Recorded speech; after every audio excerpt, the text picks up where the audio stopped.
आज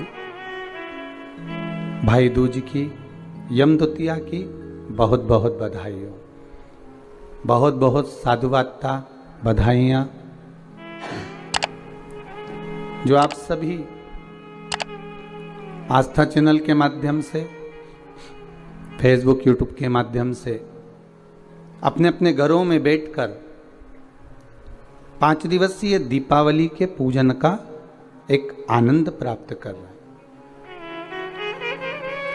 धनतेरस, रूप चौदस, दीपावली, गोवर्धन पूजन और आज यम द्वितीया।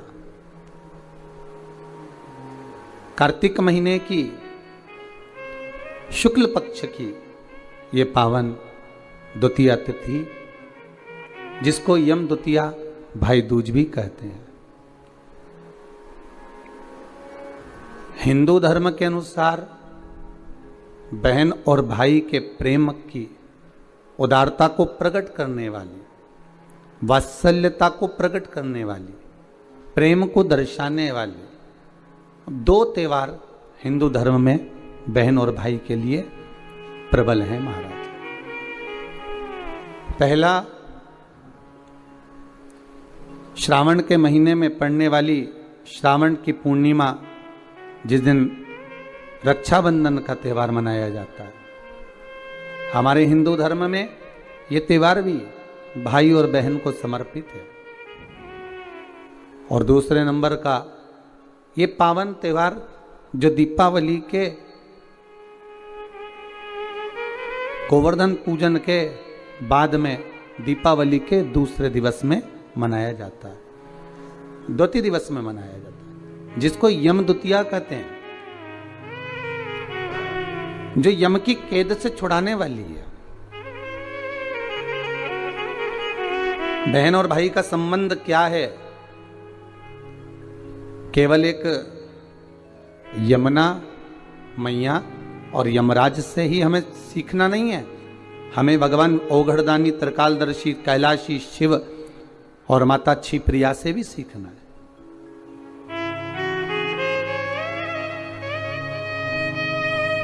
कि मां जगतजननी जगदम्बा माता पार्वती भोजन को तैयार कर कर रख देती हैं और भगवान शंकर की बहन क्षिप्रिया जी आती हैं और उस भोजन को ले जाकर नंदीवर को, श्रृंगीवर को, भृंगी को, आदिकादिक को ले जाकर खिला देती हैं। अर्थात इसका मतलब ये नहीं है कि केवल ननंद भाभी को कष्ट दे रही है या ननंद भाभी को त्राण दे रही है या परेशान कर रही है, उसका मतलब ये नहीं है। उसका मतलब ये है कि हमारी भाभी अगर ननंद कोई शब्द कहती है, ननंद अगर कोई ताना देती है, ननंद अगर कोई कृत्य करती है, तो वो भाभी को बल प्रदान कर रही है कि हमारी भाभी में कितना बल है, कितनी प्रबलता है, कितनी प्रखरता है, कि वो किस कार्य में माता जगतजननी जगदम्बा माता पार्वती भोजन बनाकर रखती और माता क्षिप्रिया आती और भोजन ले जाकर नंदी को दे देती। माँ फिर तैयार करके रखती, आती और भृंगी को दे देती। माँ फिर भोजन तैयार करती, वो उठाती और श्रृंगी को दे देती।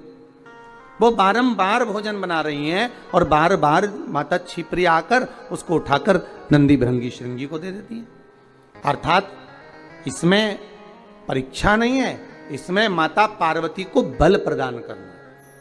अगर हमारे जीवन में थोड़ा सा कष्ट आता है, थोड़ी सी तकलीफ आती है, थोड़ा सा रोग आता है, थोड़ी सी बीमारी आती है, थोड़ा सा दुख आता है, तो ये ना समझिएगा कि ये हमको परेशान करने के लिए आया है। वो दुख, वो तकलीफ, वो कष्ट, वो रोग, वो बीमारी, जो भी हमारे जीवन में दुख आया है, वो हमको कुछ बल प्रदान करने के लिए आया है, हमें कुछ सिखाने के लिए आया है।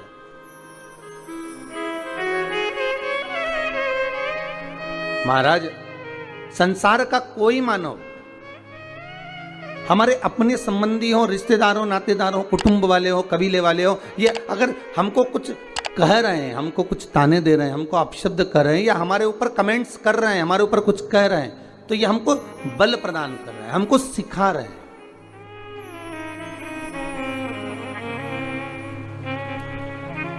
साइकिल चलाने वाला एक बच्चा बार बार गिरता है, फिर उठता है, फिर गिरता है, फिर उठता है, फिर गिरता है, अब उसको अंदाजा लग जाता है कि मैं क्यों गिर रहा हूं, कारण क्या है, तो उस कारण को जानकर उस साइकिल को फिर वो धीरे से चलाने का प्रयास करता है। घर में जो ननंद होती हैं, भाभी से आत्मीय प्रेम होता है, ऐसा नहीं कि भाभी से द्वेष रहेगा, प्रेम भाव। वो भी चाहती हैं कि इनमें बल प्राप्त हो, इनको बल प्राप्त हो, जिससे ये आने वाले समय को एक सम्मुख में चुनौती के रूप में लेकर चले, बल प्राप्त। महाराज कितना सुंदर भाव कहा है भगवान शिव। आप सभी ने शिव महापुराण में तो पहले भी श्रवण करा है। आज भाई दूज की कथा है। भैया दूज के अवसर पर यदि हम हमारे शंकर अवघड़दानी और उनकी बहन की बात ना करें तो शायद श्रेष्ठ ना हो। इसलिए कथा के माध्यम से शिव और छिप्रिया की कथा निकली है, तो भाव से अपन उसको भी श्रवण करें।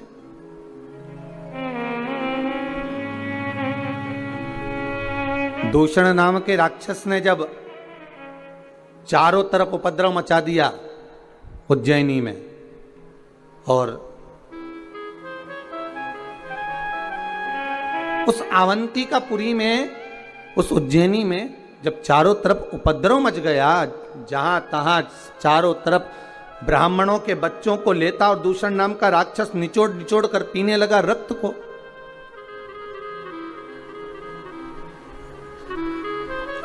भगवान शिव से जाकर निवेदन करा ब्राह्मणों ने, हे त्रिकालदर्शी, हे कैलाशी, हे अविनाशी, हे भोले बाबा, हे शंभु, कृपा करिए। हे मेरे भोलेनाथ, जब दूषण नाम का राक्षस परेशान करने लगा, कष्ट देने लगा, ब्राह्मण के बच्चों को निचोड़ कर उसका रक्त पीने लगा, तब सारे ब्राह्मणों ने जाकर निवेदन करा भगवान देव अधिदेव महादेव से, प्रभु कृपा करो। शंकर भगवान बोले, मैं इस दूषण नाम के राक्षस का संहार तो कर दूंगा, पर बात ऐसी है कि ये दूषण का जहां रक्त गिरेगा वहां ये और जन्म लेता रहेगा। महाराज 84 बार ये दूषण नाम का राक्षस जन्म ले सकता है, 84 रूप ये धारण कर सकता है। अगर मेरी बहन छिप्रिया आए, जल के वेग में आए और जहां इसका रक्त गिरे वहां पर जल के वेग से धो दे, तो फिर इसका अवतार नहीं होगा, ये जन्म नहीं लेगा। ठीक है महाराज। माता छिप्रिया से जाकर सारे ब्राह्मणों ने निवेदन करा, हे मां छिप्रा, हे छिप्रिया, कृपा करिए। जब दूषण नाम के राक्षस का संहार करने के लिए मेरे देवाधिदेव महादेव जब पधारे, उस समय पर आप आना मां, और उस दूषण नाम के राक्षस का जहां रक्त गिरे वहां उसको जल से धो देना मां। ठीक है। छिप्रिया जी राजी हो गई, अपने भाई के लिए आने के लिए तैयार हो गई। यही होती है बहन, यही होता है भाई। पहले भी कथा में कहा है, आज फिर कहते हैं, केवल मस्तक पर भाई दूज का तिलक लगान लेने से बहन की रक्षा का भार नहीं बढ़ गया। जिस दिन आप एक माता के गर्भ से जन्मे हो, जिस दिन माता के गर्भ से जन्म लिया है आपने, और उसी माता के गर्भ से अगर आपके घर में एक बहन का जन्म हुआ है, बेटी का जन्म हुआ है, उस दिन से रक्षा का भार आपके ऊपर बढ़ चुका है,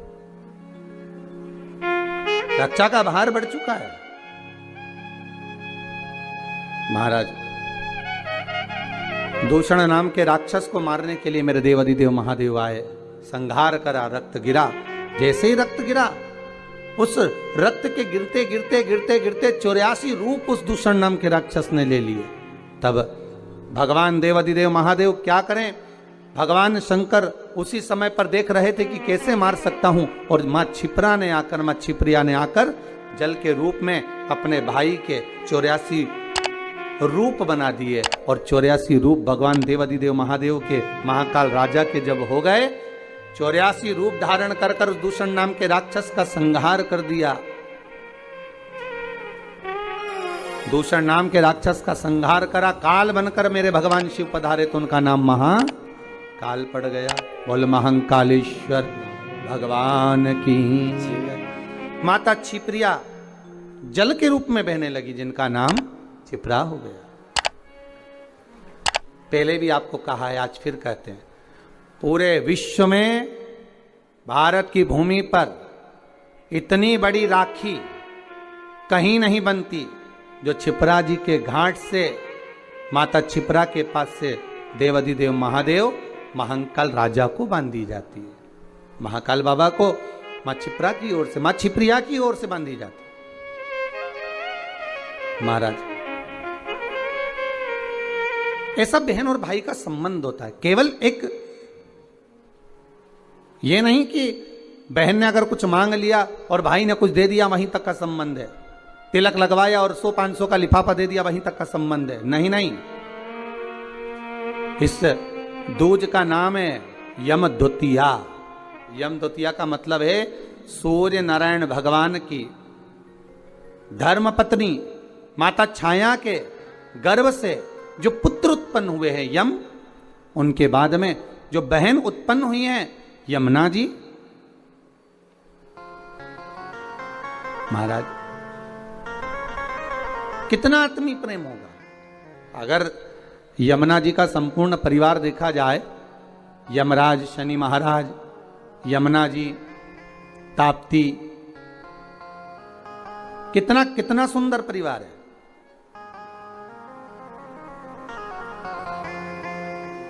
एक बार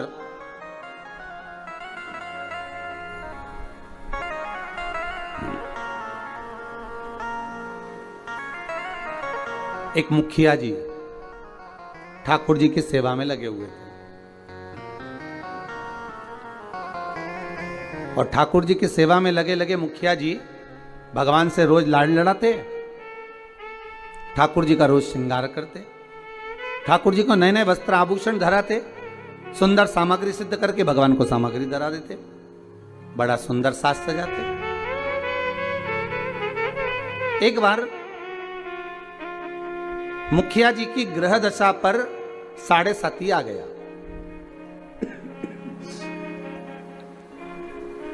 और मुखिया जी की ग्रह दशा पर जब 7.5 आया, शनि जब लगा, अब मुखिया जी कष्ट में हो गए, परेशान हो गए, बड़े दुखी हो गए, आए दिन बड़े कष्ट में रहते।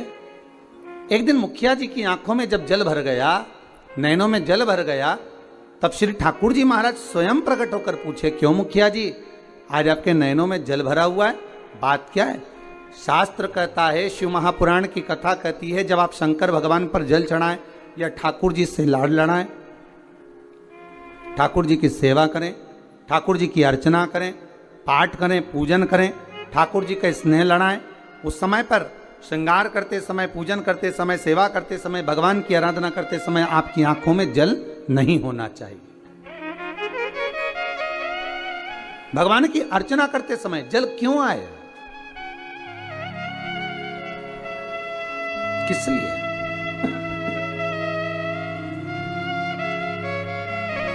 उस जल की महत्वता क्या? और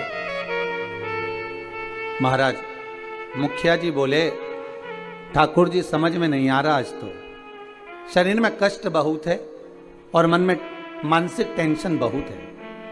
बाबा बोले, क्यों चिंता करते हो?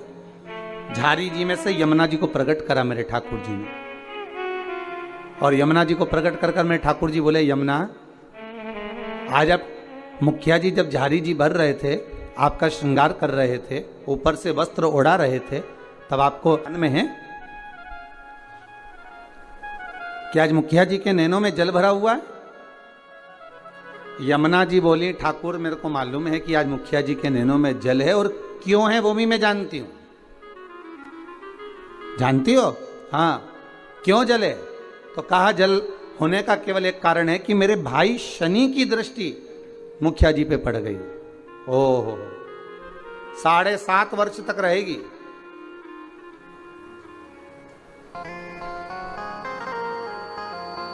भगवान कृष्ण बोले, यमुना अगर शनि महाराज आपके भाई हैं,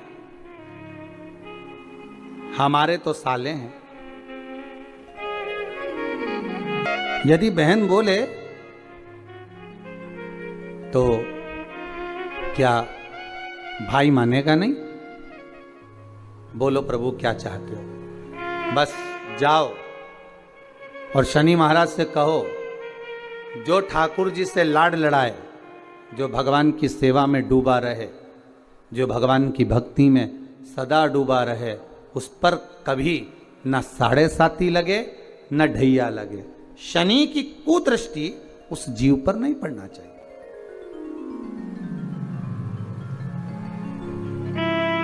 उस जीव पर दृष्टि ना पड़े। ठीक है। यमुना मैया पहुंची सबसे पहले शनि महाराज जी के पास में। शनि महाराज जी से कहा, भैया मेरा निवेदन स्वीकार करोगे? क्या बात है बहन? बस मैं चाहती हूं कि जो लाडले की सेवा करे, जो ठाकुर जी की सेवा करे, जो भगवान की भक्ति में डूबा रहे, उस पर आपकी दृष्टि नहीं पड़े। शनि महाराज बोले, नहीं, ऐसा तो हो नहीं सकता। कर्म का दंड जीव को भोगना तो पड़ेगा, क्योंकि भगवान शंकर ने मुझे दंड अधिकारी बनाया है। जो किया है वो तो भोगना है,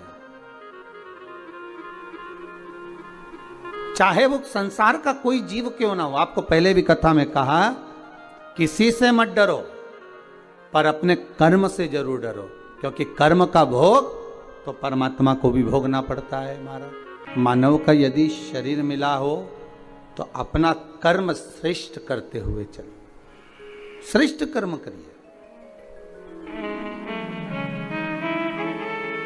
महाराज, शनि महाराज ने कहा, ये नहीं हो सकता, ये हो ही नहीं सकता। जो नहीं हो सकता मैं वर नहीं दे सकता। यमुना जी वापिस लौट कर आ गए। समय आया,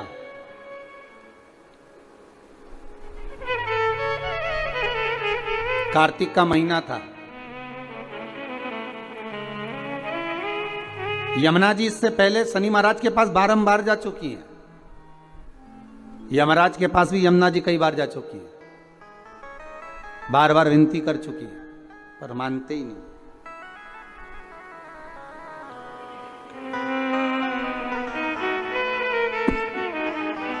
कार्तिक का महीना और महाराज द्वितीया तिथि शुक्ल पक्ष की। आज यमुना जी ने बड़ा सुंदर श्रृंगार किया है महाराज, बड़ा सुंदर श्रृंगार। महाराज, क्या साज सजाया है मेरी माँ ने। मस्तक पर बोर, कानों में कुंडल, गले में हरवा, हाथों में चुड़ला, सुंदर लहंगा चोली चूंदड़ी मां धारण करी। बड़ा सुंदर श्रृंगार किया। और आज मां यमुना जो जा रही है ना, सारे वैष्णवों को पार करने जा रही है। आज यमुना मैया बड़ा सुंदर श्रृंगार कर कर जा रही है, बड़ा सुंदर श्रृंगार। जिस दिन बहन भाई के घर पर जाए या भाई बहन के घर पर आए, उस दिन बहन के चेहरे की चमक ही दूसरी रहती है। हम भाइयों के चेहरे की चमक तो नहीं कह सकते, पर बहनों के चेहरे की चमक कह सकते हैं कि बहन मायके आए या भाई बहन के घर जाए, इन दोनों में बहन के चेहरे की चमक ही दूसरी होती है। और केवल एक बात याद रखिएगा, यमुना मैया केवल अपने कार्य के लिए नहीं जा रही हैं यमराज के पास में, शनि महाराज के पास में। यमुना मैया केवल अपने कार्य के लिए नहीं, कई वैष्णव केवल अपने कार्य के लिए यमुना जी नहीं जा रही। यमुना जी जा रही हैं संपूर्ण भूमंडल के उद्धार के लिए। सारे देवी देवता के चरणों का दर्शन अगर आप करेंगे तो सबके चरण एक साथ दर्शन होंगे, पर यमुना जी के चरण का यदि आप कभी दर्शन करेंगे तो यमुना जी का चरण एक आगे एक पीछे है। क्यों? क्योंकि यमुना हर पल, हर घड़ी, हर क्षण दौड़ती हुई नजर आ रही है वैष्णवों को जोड़ने के लिए, भक्तों को जोड़ने के लिए।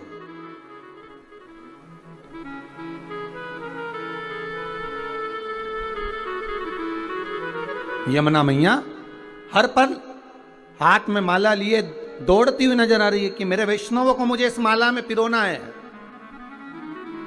मेरे वैष्णवों को मुझे जोड़ना है, भक्ति के धागे में जोड़ना है, प्रेम के धागे से जोड़ना है। भागती नजर आ रही, इतनी सुंदर श्रृंगार कर कर मां यमुना चली है, बड़ी सुंदर। महाराज जब बड़ा सुंदर श्रृंगार कर कर पटरानी यमुना जी चली, बीच मार्ग में भगवान कृष्ण मिल गए, मेरे ठाकुर जी प्राप्त हुए। ठाकुर जी ने पूछा यमुना कहां जा रही हो? यमुना जी कह रही हैं उस दिन गई थी शनि महाराज के पास में पर वर प्राप्त नहीं हुआ था। आज कुछ ऐसा करने जा रही हूं जिससे मेरे दोनों भाई मेरे दरवाजे पर आकर मुझे वर देकर जाएंगे, ये मुझे विश्वास है। आपको पहले भी कथा में कहा, अगर मनुष्य का विश्वास प्रबल है, भाव प्रबल है, आस प्रबल है, विश्वास प्रबल है, तो यह पक्का है कि भगवान आता जरूर है। भगवान भाव प्रबल है, इसलिए भक्ति के बल पर विदुर जी महाराज के यहाँ आकर केले के छिलके खा लेते। भाव प्रबल है, भक्ति प्रबल है, इसलिए शबरी अम्बा के दरवाजे पर जाकर झूठे बेर खा लेते। भाव प्रबल है, भक्ति प्रबल है, इसलिए कर्मा जी के घर पर जाकर खिचड़ी खा लेते। तो हम यमुना जी को देखे तो भगवान कह रहे हैं कि कहां जा रही हो यमुना, इतना श्रृंगार कर कर। यमुना जी कहती हैं प्रभु मैं मेरे दोनों भाइयों को निमंत्रण देने जा रही हूं। निमंत्रण किस चीज का? मेरे धाम में ब्रजमंडल में मैं उनको बुलाऊंगी। ब्रजमंडल में बुलाओगी? क्यों? यमुना जी कह रही है मैं भूमंडल पर ब्रजमंडल में मेरे शनि महाराज और यमराज दोनों को बुलाऊंगी, दोनों भाई आएंगे। क्यों? तो कि भोजन करने। हो द्वारकाधीश कहे, भगवान कृष्ण बोले, ठाकुर जी बोले, ओ यमुना वो तेरे भाई हैं, मालूम है तेरे को? वो यमराज, वो शनि महाराज कहां तेरे यहां आएगा? यमुना जी बोली हर बार मैं मेरे भाइयों के यहां जाती हूं, जितने ही बार मौका मिलता है मैं अपने भाइयों के घर में अपने मायके जाती हूं, पर इस बार मैं निमंत्रण देने जा रही हूं कि आपको मेरे यहां आना पड़ेगा, आपको मेरे यहां पहुंचना पड़ेगा। यमदूतिया की कथा कहती है, बहन और भाई का संवाद कहता है। एक बूढ़ी मां के 7 पुत्र, 1 पुत्री।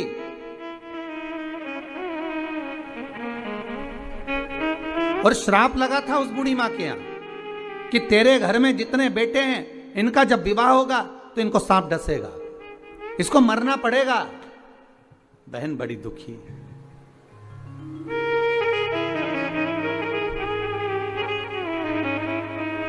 आज